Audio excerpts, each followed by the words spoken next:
ጤና ይስጥልኝ ተመልካቾቻችን፣ ዜና በምልክት ቋንቋ ቀርባሉ። የህልም ጉልመት የድካምና የላብ ውጤት በገበታ ለትውልድ የኒኢን ሌፖልሙሎጅን ወልዷል። ጠቅላይ ሚኒስትር አብይ አህመድ ነሐሴ 2015 ዓ.ም አካባቢውን ሲመለከቱ የዛሬውን ውጤት እንደሚታይ እርግጠኛ ሆነው በደከመን እናሳካዋለን ብለው ሰውም በረሃውንም የሚረታ ውበት እንደሚገለጥ ተናግሮ ነበር።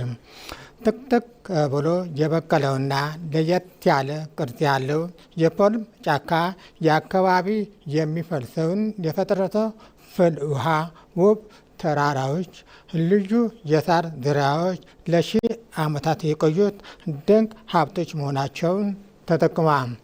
ጠቅላይ ሚኒስትር አብይ አህመድ በአካባቢ ያሉትን እንደ አሰቦትና አዋሽ ያሉ ታላላቅ ፓርኮች ያላቸውን የሳፋሪ አቅም አንጻር በቀላሉ ተደራሽ ለማድረግ እየተሰራ መሆኑን ገልጸዋል።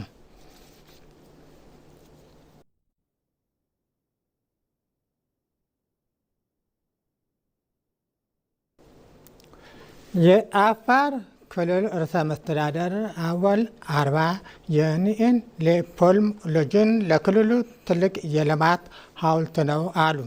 የገበታ ለትውልድ የቱሪዝም መዳረሻው ኒኢን ሌፖልሙሎጅን በዘመናዊ መልኩ ሁሉንም አካቶ የተገነባ ድንቅ ቦታ ነው። ርዕሰ መስተዳድሩ በምረቃው ላይ ባደረጉት ንግግር ለሰው ዘር መነሻ የሆነችውና በተፈጥሮ ሀብት በታደለችው አፋር ምድር የተገነባው ይህ ታላቅ ፕሮጀክት ለክልሉ ሕዝብ የላቀ ክብር መሆኑን ገልጸዋል። የአፋር ሕዝብን ይህንን ፕሮጀክት የመጠበቅና እንግዶችን የማስተናገድ ድርሻውን በከፍተኛ ኃላፊነት እንደሚወጣም አረጋግጠዋል።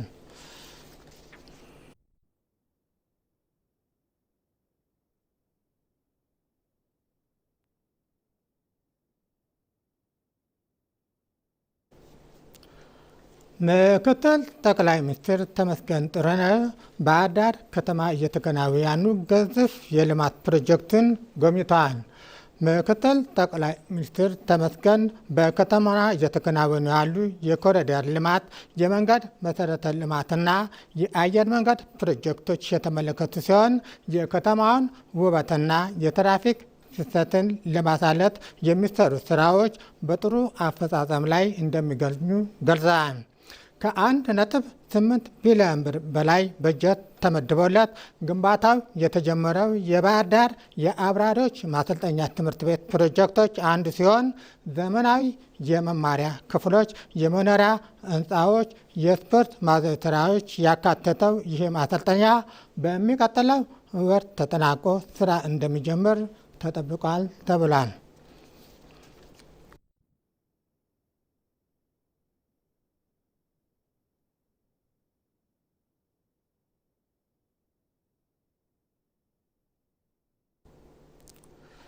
የኢትዮጵያ ብሔራዊ ምርጫ ቦርድ የፖለቲካ ፓርቲና የግል እጩዎችን በድምፅ መስጫ ወረቀት ላይ የሚኖራቸውን ቅደም ተከተል ለመወሰን የሚያስችለውን የእጣ ማውጣት ስነስርዓት በይፋ አስጀመረ።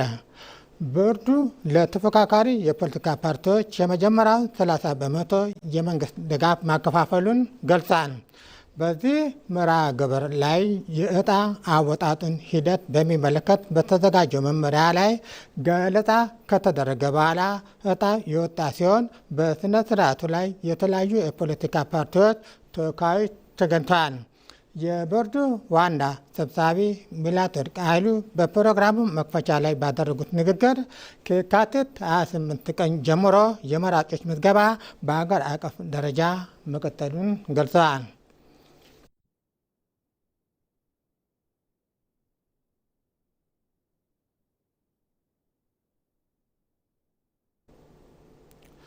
የአባይ ወንዝ ተፋሰስ ትብብር ማዕቀፍ የተፋሰሱ አገራት የውሃ ሀብቱን በጋራ ለማስተዳደርና ለማልማት መሰረት ከማጣሉም በላይ ግጭቶች እንዳይከሰቱ ከፍተኛ ሚና ይጫወታል።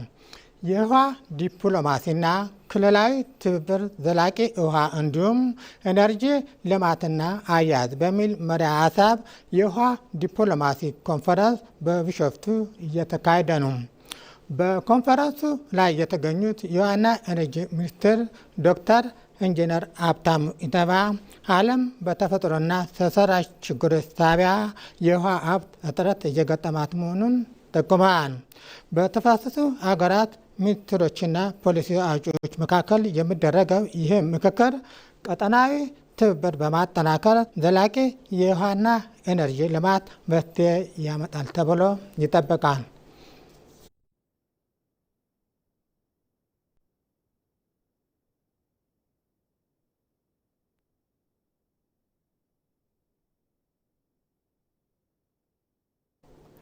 በመጨረሻም የውጭ ዜና። የአሜሪካው ፕሬዚዳንት ዶናልድ ትራምፕ በኢራን የኃይል መሠረተ ልማቶች ላይ ጥቃት ለመፈጸም አስቀምጠውት የነበረው የ48 ሰዓታት የጊዜ ገደብ ወደ 5 ቀን ማራዘማቸውን አስታወቁ። ፕሬዚዳንት ትራምፕ በማህበራዊ ሚዲያ ገጻቸው ላይ ባሰፈሩት ጽሑፍ በኢራን የኃይል ማመንጫዎችና በኤነርጂ መሠረተ ልማቶች ላይ ሊደረጉ የታሰቡ ጥቃቶች ሁሉ ለሌላ ጊዜ ተላልፏል ብለዋል። ትራምፕ የጥቃት እቅዳቸው ለ5 ቀናት ያራዘሙት ከኢራን መሪዎች ጋር መነጋገራቸውን በመግለጽ ነው። ይሁን እንጂ የኢራን የውጭ ጉዳይ ሚኒስቴር ከአሜሪካ ጋር ምንም አይነት ንግግር አለማድረጋቸውን ገልጸዋል። ይህንንም ተከትሎም የኢራን መገናኛ ብዙኃን ትራምፕ አፈገፈጉ ሲሉ ገልጻቸዋል።